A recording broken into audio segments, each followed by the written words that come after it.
പോലീസിൽ നിന്ന് നീതി ലഭിച്ചില്ല എന്ന് കുറിപ്പെഴുതി വെച്ച് തൃശൂരിൽ യുവാവ് ആത്മഹത്യ ചെയ്തു. അഞ്ഞൂർ സ്വദേശിയായ മനീഷാണ് ആത്മഹത്യ ചെയ്തത്. യുവാവിനെ ബ്ലേഡ് മാഫിയക്കാർ ഭീഷണിപ്പെടുത്തിയിരുന്നു എന്ന് ബന്ധുക്കൾ പറഞ്ഞു. സംഭവത്തിൽ പ്രതിഷേധിച്ച് നാട്ടുകാർ മൃതദേഹം റോഡിൽ വെച്ച് പ്രതിഷേധിച്ചു.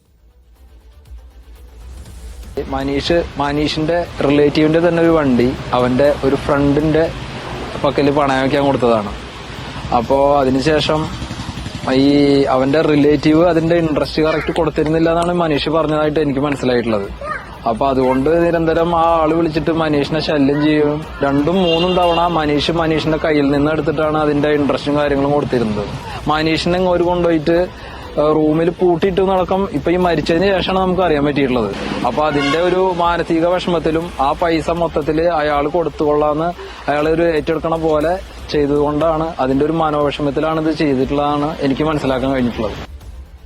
നടരാജ് പരശുറാം ചേർന്ന വിശദാംശങ്ങൾ നൽകാനായി. നടരാജ്, യുവാവിന്റെ കുറിപ്പിൽ നിന്ന് പോലീസിനെതിരെ പറഞ്ഞിരിക്കുന്ന ആരോപണം എന്താണ്? പോലീസ് ഈ വിഷയത്തിൽ എന്തെങ്കിലും പ്രതികരണം നടത്തിയിട്ടുണ്ടോ? നാട്ടുകാർ എന്താണ് പറയുന്നത്? ബന്ധുവിന് പണം എടുത്തു നൽകിയത് ബ്ലേഡ് മാഫിയയിൽ നിന്നാണ്. ഇവർ മനീഷിനെ ഭീഷണിപ്പെടുത്തിയിരുന്നു. ഇത് സംബന്ധിച്ച് പോലീസിന് ഒരു ഘട്ടത്തിൽ പരാതി പോയപ്പോൾ പോലീസും അത് സെറ്റിൽ ചെയ്യുന്ന നിലയിലാണ് നിർദ്ദേശിച്ചതെന്നാണ് ആരോപണം. ഇതുമായി ബന്ധപ്പെട്ട് ഏറെ ദുഃഖത്തിൽ മനീഷ് എന്ന് അറിയുന്നു. ഒരു ബന്ധുവിന്റെ വാഹനം പണയം വെച്ചുകൊണ്ടാണ് ഇത്തരത്തിൽ പണം എടുത്തു നൽകിയത്. പക്ഷെ ഒടുവിൽ പണം താൻ നൽകേണ്ട സ്ഥിതിയിലേക്ക് പോയെന്നും ഇതിൽ സങ്കടപ്പെട്ടുകൊണ്ടാണ് ഇത്തരത്തിൽ ആത്മഹത്യയിലേക്ക് നീങ്ങിയതും എന്നുള്ളതാണ് ആരോപണം. ഇക്കാര്യത്തിൽ ആത്മഹത്യാക്കുറിപ്പിൽ കുന്നംകുളം പോലീസിൽ നിന്ന് നീതി കിട്ടിയില്ല എന്ന രീതിയിലാണ് എഴുതിയിരിക്കുന്നത്.